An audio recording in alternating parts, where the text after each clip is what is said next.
I'm Sage Roundtree. I'm a coach, a yoga teacher, and author of The Athlete's Guide to Yoga. I'm going to show you a few preparations for Pigeon pose.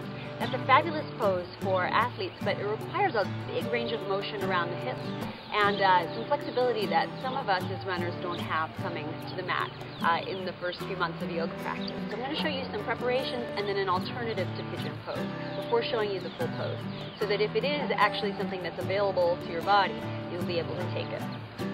We'll start from our low lunge position. And we're going to take the front foot out so that we can fit the shoulder just inside the leg, like this.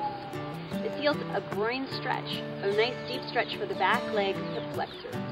And after a few breaths here, you might be able to lower down, maybe from fingertips to the palms of the hands, maybe in time even lower, down to the elbows.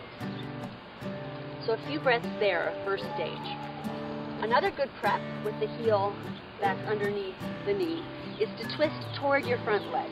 So you'd pull your spine long and then rotate. I'm rotating away from you, but you'd rotate so that you're starting to get a deeper stretch in the hip flexors and in the outer hip. Then in time, you come back and try the pose not facing downward at first, but on your back.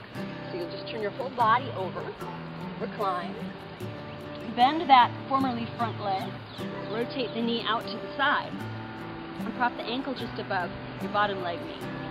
By lifting up, you'll get a stretch here in the front, in the back of the left hip.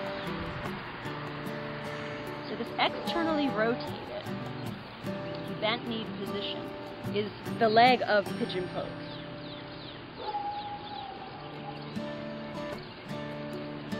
If that's working for you, you can then try to take it facing downward. Back to the lunge. Heel and toe your foot in front of your back leg hip. Let the knee be slightly off to the side.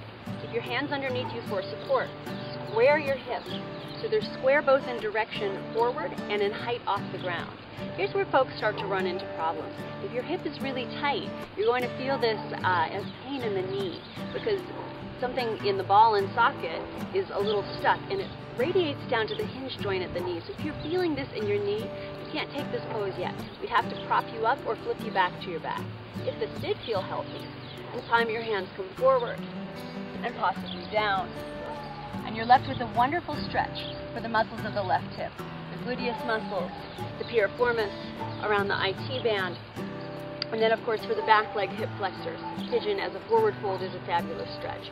So try the preps, try taking it on your back, and in time you'll be able to do it facing downward.